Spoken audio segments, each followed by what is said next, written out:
मेरे प्यारे विद्यार्थियों, हम राजस्थान की लोक देवियों के बारे में पढ़ चुके हैं। इनके अलावा कुछ अन्य लोक देवियाँ हैं जिनके बारे में हम इस वीडियो में जानेंगे।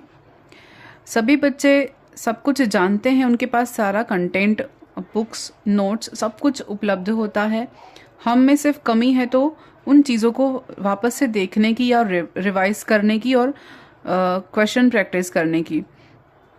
तो क्वेश्चन प्रैक्टिस भी तभी हमें मदद देता है जब हम कंटेंट को अच्छे से पढ़ चुके होते हैं, उस कंटेंट को बार बार पढ़ते हैं, तब हमें वो याद होता है।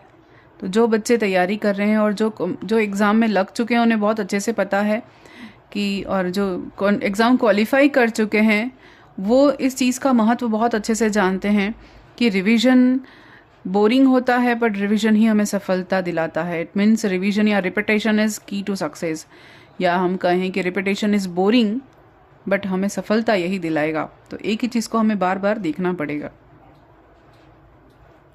तो सबसे पहले देखते हैं घेवर माता। घेवर माता है राजसमंद में, राजसमंद की पाल पर स्थित है इनकी मूर्ति, और ये है जो बिना पति के सती हुई थी, ये घेवर माता हैं।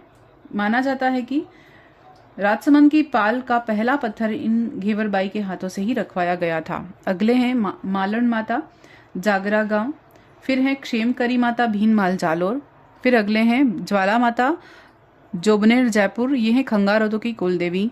मनसा माता चूरू में है। आशापुरा माँ मोदरा माता या महोदरा माता भी कहते हैं, जालोर में स्थित हैं, ये सोनगरा चौहानों की कुल देवी हैं।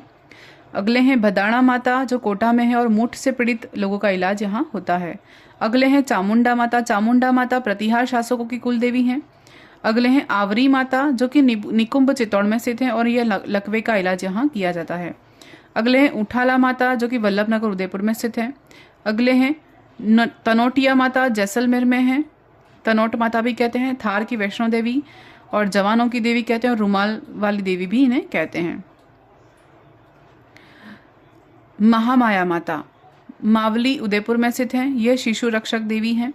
सीता माता बड़ी सादड़ी प्रतापगढ़ में स्थित हैं। खोडियार माता खोडाल लौंगीवाला जैसलमेर में स्थित हैं। बडली माता अकोला चित्तौड़ बेड़स नदी के किनारे स्थित हैं। लटियाल देवी फलोदी में स्थित हैं, इन्हें खेजड़बेरी राय भवानी भी कहते हैं, और खेजड़ी वृक्ष के नीचे स्थित होने के कारण इनका मंदिर खेजड़ी वृक्ष के नीचे स्थित होता है।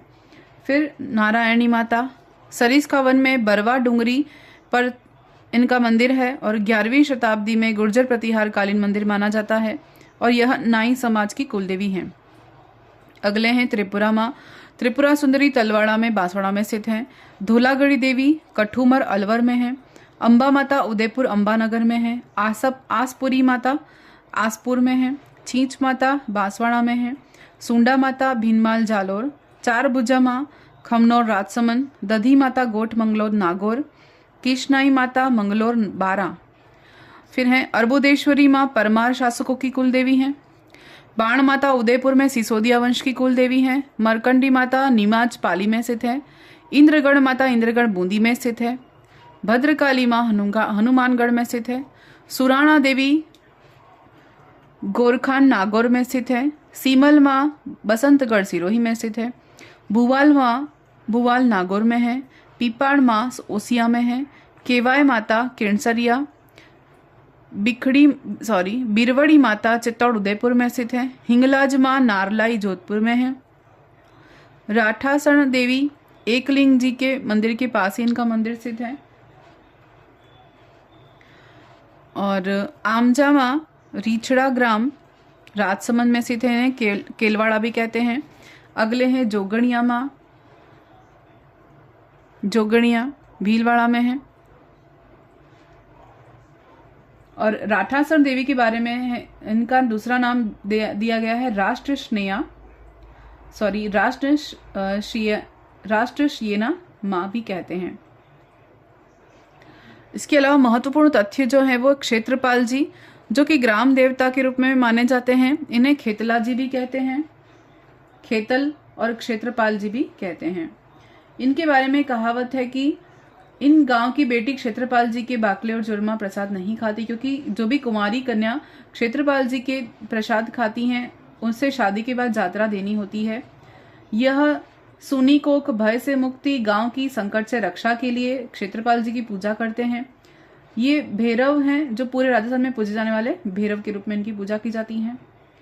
क्षेत्रपाल जी के सर्वाधिक मंदिर राज्य में डूंगरपुर जिले में स्थित हैं और क्षेत्रपाल जी की 3 प्रतिमाएं होती हैं, 3 प्रकार की प्रतिमाएं होती हैं, सात्विक, तामसिक और राजसिक।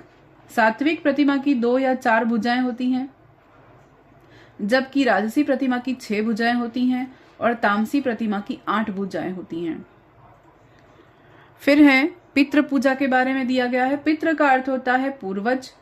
बहुत से लोगों की मान्यता है कि कुछ पूर्वज मृत्यु के बाद मोक्ष को प्राप्त नहीं हो पाते, अपितु वे पीतर या पितृ बन जाते हैं। यही कारण है कि पूरे हिंदू समाज में पितृ पूजा प्रचलित है। डूंगरपुर जिले में दिवाली के दिन से 15 दिन का पखवाड़ा पितृ पूजन के लिए होता है, जिसे दीवड़ा कहते हैं। अगला है नावा। लोक देवी देवताओं के भक्त, श्रद्धालु, पुजारी आदि लोग अपने आराध्य देवी देवताओं की सोने या चांदी या पीतल, तांबे आदि धातुओं की बनी छोटी छोटी प्रतिकृति गले में बनाकर पहनते हैं।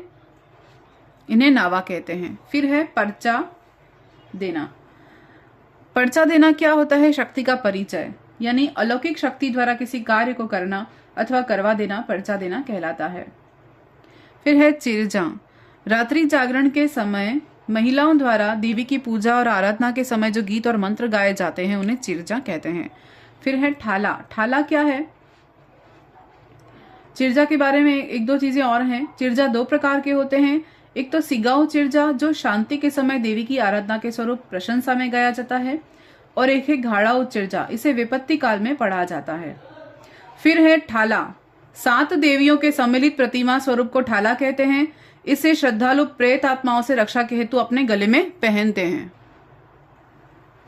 फिर है देवरे या देवल। राजस्थान के ग्रामीण अंचलों में चबूतरे नुमा बने हुए लोक देवी देवताओं के जो पूजा स्थल होते हैं उन्हें थान कहते हैं या देवल कहते हैं। फिर है जैसे तेजाजी, गोगाजी, कलाजी आदि सर्पदंश के लिए पूजे जाते हैं।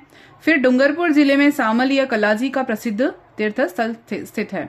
फिर है इलोजी। इलोजी को कहते हैं मारवाड़ में प्रसिद्ध हैं, छेड़छाड़ के अनोखे देवता के रूप में पूजे जाते हैं। धन्यवाद।